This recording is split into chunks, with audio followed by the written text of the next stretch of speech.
नमस्कार, मैं पंडित अमित अवस्थी मृत्युंजय हरिद्वार से आपका स्वागत करता हूं, आपका अभिनंदन करता हूं।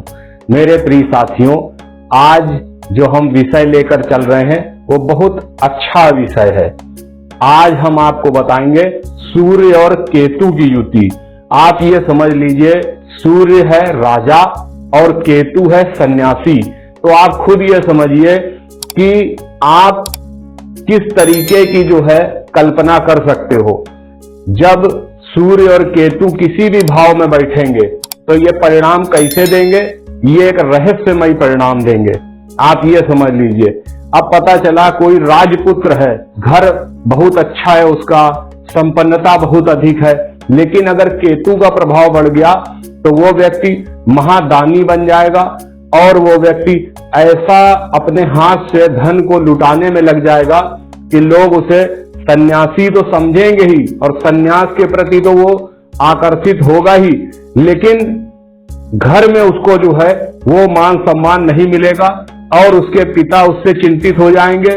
और तो इस तरीके की जो व्यथा है वो सूर्य और केतु की युति में होती है। अब यदि यह लग्न में हो गया तो व्यक्ति जो है वो विचारहीन हो जाएगा, वो सोचेगा कि क्या करा जाए, कैसे किया जाए, क्योंकि अब इनमें अंशबल जो होगा, जिस भी ग्रह का ज्यादा होगा, जिसका प्रभाव ज्यादा होगा, वही अपना जो है ज्यादा प्रभाव उसके जीवन पे डालेगा। अब जातक के लिए समस्याएं बन जाती हैं।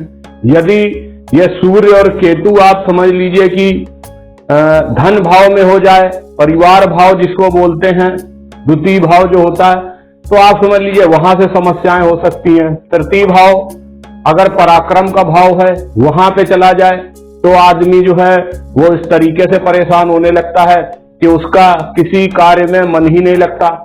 यदि वो चतुर्थ भाव जो सुख का भाव है उसमें हो जाए तो सुखों में जो है वो कमी ला देगा। पंचम भाव जो है शिक्षा का भाव है और प्रेम संबंधों का भाव है, वहां चला जाए तो वहां समस्याएं कर देगा। छठा भाव जो है वो शत्रुओं का भाव है और रोग इत्यादि का भाव है, वहां चला गया तो वहां जातक परेशान हो जाएगा।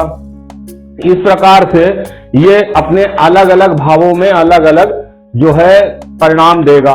सप्तम भाव में हो गया तो पता चला विवाह ही नहीं होने देगा, और अगर विवाह हो गया तो विवाह के उपरांत तो बड़ी समस्याएं आएंगी। अष्टम भाव में हो गया तो मृत्यु तुल्य कष्ट देता रहेगा, शरीर में आप समझ लीजिए तरह तरह की बीमारियां देता रहेगा। नवम भाव में हो गया तो भाग्यहीन बना देगा। दसम भाव में हो गया अगर तो आप समझ लीजिए कि कोई भी व्यापार, कोई भी किसी भी तरीके से आप समझ लीजिए मतलब जीविका चलाना मुश्किल हो जाएगा और पिता से संबंधित कष्ट भी होंगे। पिता का जो है आप समझ लीजिए कि जो सुख मिलना चाहिए वो सुख नहीं मिलेगा। तो इस तरीके से स्थितियां जो है वो बनती बिगड़ती रहेंगी। इसी प्रकार जो है दसम के बाद एकादश भाव की चर्चा कर लेते हैं। एकादश भाव में हो गया तो ये हमारा लाभ भाव होता है, तो लाभ भाव में जो है सूर्य और केतु की युति हमारे लाभ में कमी ला देगी।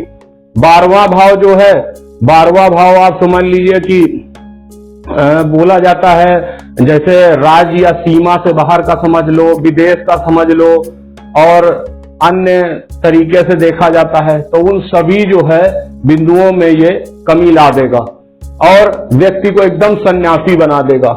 आप ये समझ लीजिए वो सब घर बार राजपाट सब छोड़ करके आप समझ लीजिए चला जाएगा। तो इस तरीके से परिणाम अलग अलग आते हैं।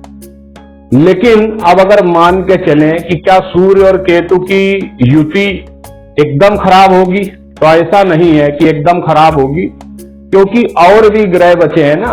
अभी तो केवल 2 ग्रहों की चर्चा करी गई है, लेकिन अन्य और भी ग्रह हैं, जैसे गुरु की दृष्टि कहां पड़ रही है, मंगल की दृष्टि कहां पड़ रही है, शनि की दृष्टि कहां पड़ रही है। तो वो सब जब दृष्टियों को हम लोग समझेंगे तब ही आपकी कुंडली में जो बताया जा सकता है वो सही परिणाम बताया जा सकता है।